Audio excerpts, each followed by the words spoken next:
निर्गुण निराकार ब्रह्म सूर्य में प्रवेश करके पूरा काल अग्नि जला के ब्रह्मांड को जलाकर भस्म करके फिर अपने आप में समा लेता है। ऐसी तरह महाशिव भी महाकाल बन के अनंत कोटि ब्रह्मांडों को अपने रोम रोम में समा लेता है।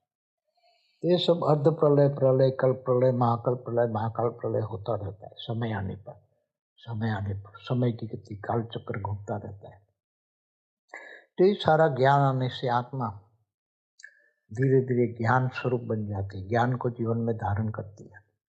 गृहस्थाश्रम सबसे ऊंचा आश्रम है। घर गृहस्थ में रहकर ये जो ब्रह्म ज्ञान लेता है और आत्मस्वरूप बनता है, ब्रह्म ज्ञानी बनकर ब्रह्म स्वरूप माना आत्मस्वरूप को धारण करता है, वो अंत में परमधाम में ऊंचते ऊंच परमधाम, केवल परमधाम नहीं, परमधाम तो जाएगा आत्मा बन के, मगर उसको ज्ञान हो जाएगा तो ऊंचते ऊंच परमधाम में चली जाएगी आत्मा। भगवान ने, श्री कृष्ण ने वादा किया है, मैं तुम्हें ऊंचते ऊंच परमधाम ले जाऊंगा, ऊंचते ऊंच अमर लोक।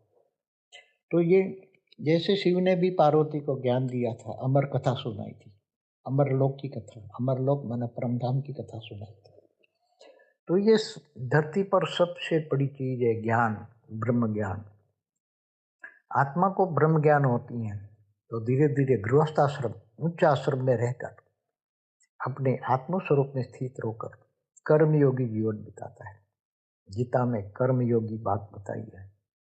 गीता में 18 प्रकार के योग की बात है। गीता सर्वशास्त्र शिरोमणि है, जो 4 वेद, 108 उपनिषद, 18 पुराण, ये सभी का सार गीता में है।